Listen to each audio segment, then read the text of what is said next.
Hi. Hello. Hi. Hi. Uh, Start date 8/25/2025. I uh I wrote most of this in the gym this morning while pedaling. So, apologies if it's a little crazy. Yeah, let's uh uh I've been having trouble talking for a couple days now. Um, I've been trying to put something together, and I don't know.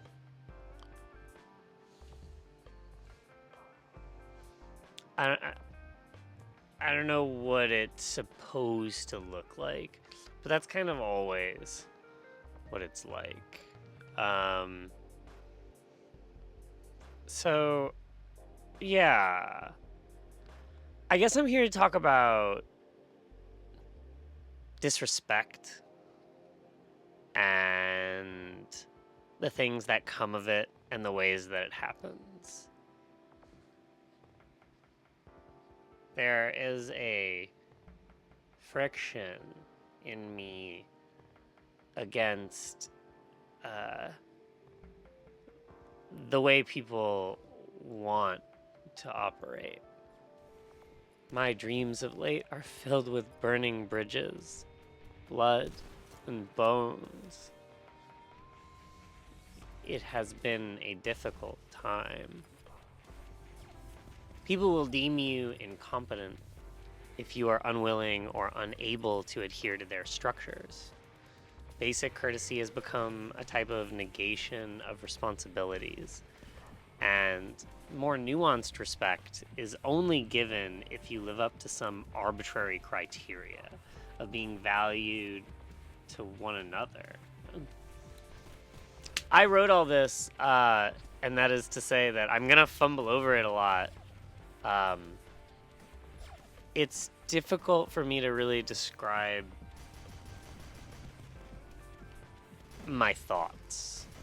You spit them out and they become more real than they are in your head, but then they don't really take the same form. And when you put them on paper, at least the way I write, the poeticisms are sometimes more true than the explanations. So trying to describe them loses a sense of nuance um, that I value, that I care about. Uh, I guess this is the thing I'm trying to talk about. Nuanced respect. It's a kind of thing that only happens after we have deemed people worthy. A lot of times there's a more general level of courtesy given to each other, of things that within any given group or society that are offered. But there is a level of interpersonality that has to be reached before you can get to a level of understanding where individual respect, the things that people need as who they are ever either known or taken into consideration. To exist somehow outside of the perceived societal expectations without offering is to be akin to a vagabond or worse, a jester. If what you offer is somehow outside the conception of authority proper, you must either be authority or stake an understanding that requires faith. And faith in itself is intimacy. To partake in it is a type of veneration. Maybe that's the real sin of Lucifer, a craving for intimate knowledge. But a holistic and earnest understanding might uncover Icarus Earth. that which is rather left alone. Where you derive authority might have something to do with your willingness to plunge forward. Creation is an act of revelation, or so said many famous Italians, who wrought cloth and flesh and softness from solid stone. Miracles in marble. Authority ultimately decides permission, and those with that authority hoard it as dragons. I've been reading Authority by Jeff Vandermeer, and I really love it. I loved Annihilation. It was one of my favorite books this year. It came to me at a time when I really needed it. It's kind of about, it is about change, and it is about entropy, and it is about how the things around you will change, your environment will change, the world will change, and you will change because of it. And all you can really do is react to that. You can be suffused with the change of the things around you, or you can rebel against it, but you will be changed by it. And only your reaction really exists. You cannot know how you will be changed. You can't anticipate it. And I think that was powerful and beautiful. This book, on the other hand, is not about that. This book is about dealing with that entropy in a different way. This book is about how you lose your agency and how you derive authority and where your ideas of authority come from. What types of things create that in your mind, and how those structures stack on themselves, and how they gain their ability to spread their influence, basically, based on the fact that they have said authority, despite any misgivings or dysfunctions within those places. I like this book a lot. In some cases, the rebellion against authority manifests as disconnection, a loss of space and time, an inability to relate to the current as it moves, sometimes as stone, other times as something less clean to the metaphor, a creature trying to traverse the water without goal, knowing simply where the waves want her to go is not where she needs to be.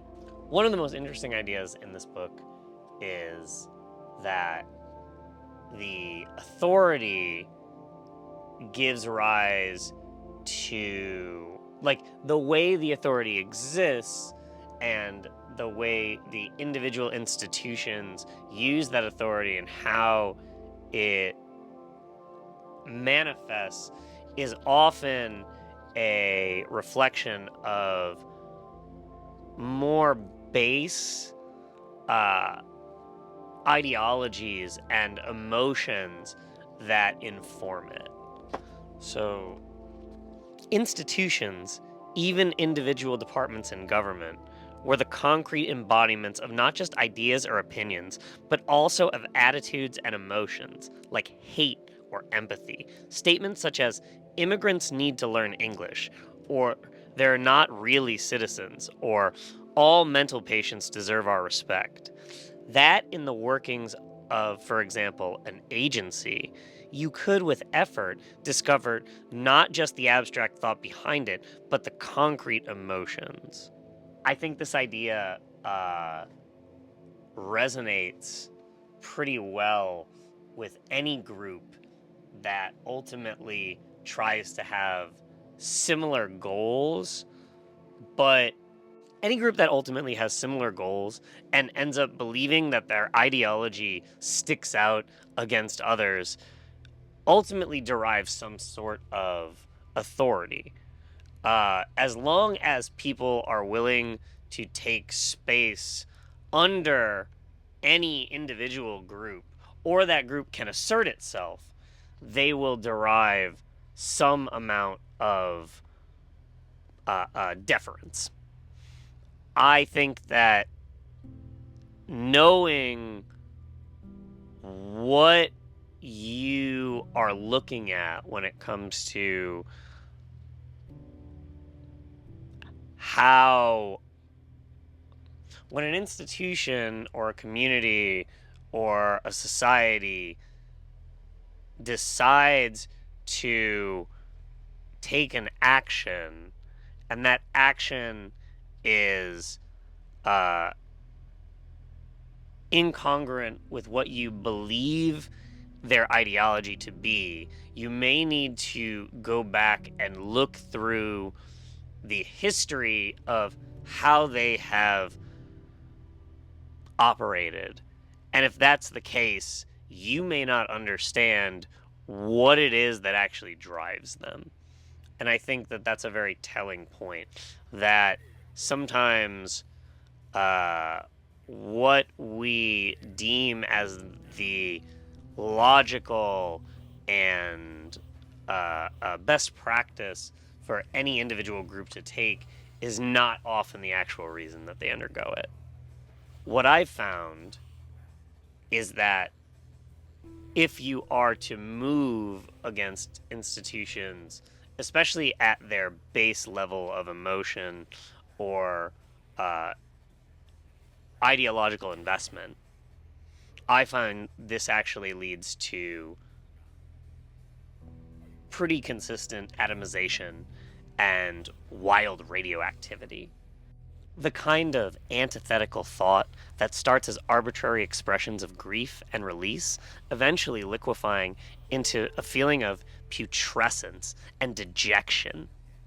Unfortunately, the same lack of attention that leads to this flavor of depersonalization actively is encouraged for dealing with uncontrollable elements, ultimately leading to an unerring cycle of conformity or rejection, or a second type of tertiary authority rising amongst those who would be without.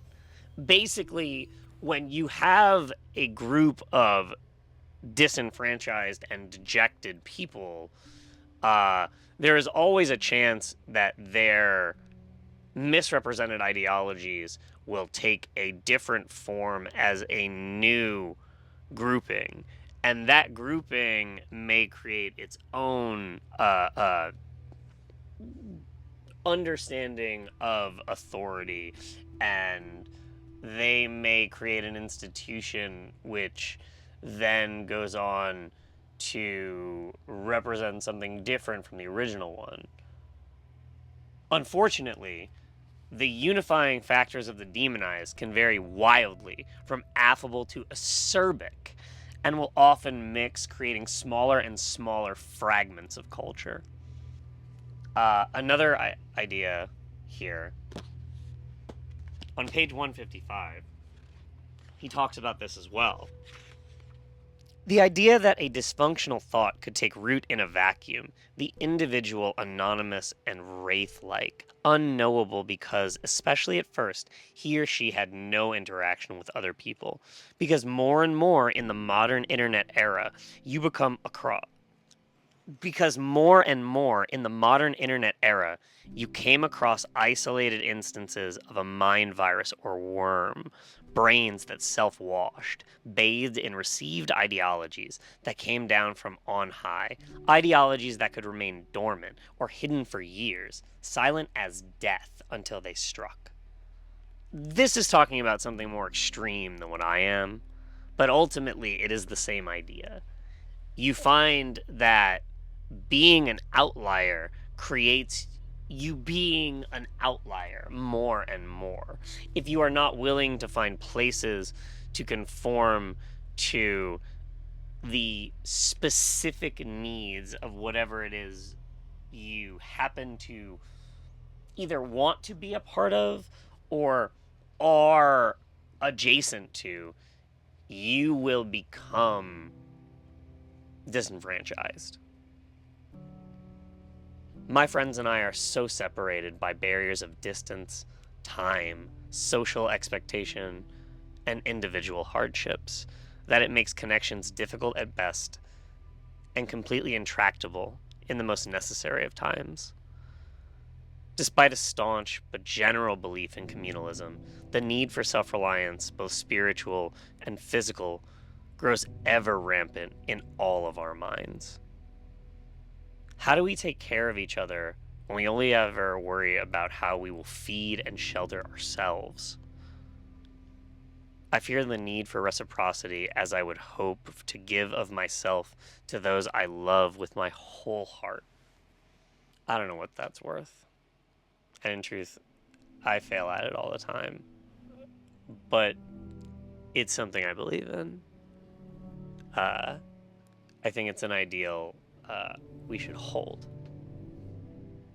And I think sometimes it's difficult.